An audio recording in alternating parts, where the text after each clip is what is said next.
Herzlich willkommen.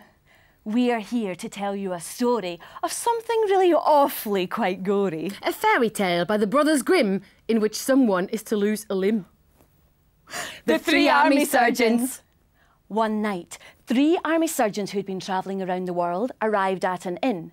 When the innkeeper asked them where they were headed, they told him that they were travelling the world, practising our profession. Now, secretly, the surgeons carried with them a little flask everywhere. It contained a magic salve that could heal any wound or severed limb within a matter of hours. So, to prove their profession, they did 3 extraordinary things. The first surgeon, he cut off his hand. The second surgeon, he cut out his heart. And the third surgeon, he cut out his eyes. They placed all the organs onto a plate and handed it to the innkeeper, who handed it to the maid, who put it into the cupboard until morning for safekeeping.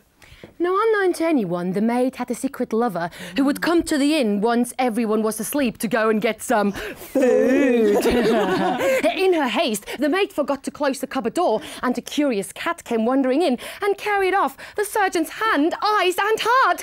And when the maid and her lover were finally finished, she discovered the cupboard empty and the plate gone. Filled with dread, she pleaded with her lover. What am I to do? The hand, the heart, the eyes, they're all gone! Oh, I'm in for it tomorrow! Oh my God! I'll help you out of this mess, he said. There's a thief hanging on the gallows outside. I'll go cut off his hand. Well, didn't you slaughter a pig this morning? We'll go fetch his heart from the meat cellar. And at that exact moment, the same curious cat wandered back in, so he grabbed it and he poked out its eyes. The maid put everything together onto the plate and placed it back into the cupboard. The lover left the inn and the maid retreated to her chamber. The next morning, the surgeons asked back for their body parts. So the maid brought in the plate and the first surgeon took the thief's hand, rubbed some salve on his arm, and it immediately grew back on again. The second surgeon took the pig's heart, placed it in his chest, and it immediately started to beat again. And the third surgeon took the cat's eyes, placed them into his sockets, and he could see immediately. Impressed, the innkeeper marvelled at the surgeon's skills and promised to tell everyone all the things that they could do. Contented, the 3 army surgeons left the inn and went on their way. But as they walked along, the second surgeon began sniffing around in corners and went to all those spots that was most infested with garbage. The third surgeon, he kept rubbing his eyes and declared that they did not belong to him and that he could not see. And when they arrived at another inn, the first surgeon stole money from a table and his hands kept going into strangers' pockets. My hand!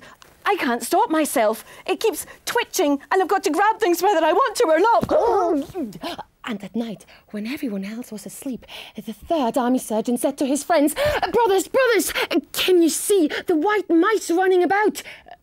We can't see anything, said the other surgeons. The innkeeper must have betrayed us. He has given us back the wrong body parts. We must return. So the next morning, the surgeons returned to the inn where they declared to the innkeeper that they had received the wrong organs. The hand was a thief's, the heart was a pig's, and the eyes were a cat's.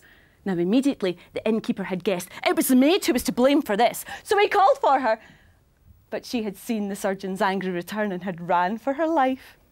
Now, the surgeons demanded money from the innkeeper and threatened to burn his house down if he did not pay. So the innkeeper had to give them everything that he had, which was the inn. So for a time, the surgeons lived quite freely at the inn, but they became so discontented with their lives that they drank themselves to death.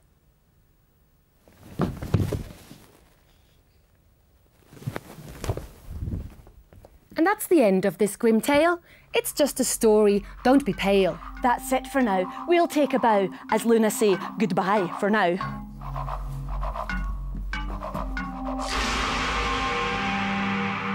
Auf Wiedersehen!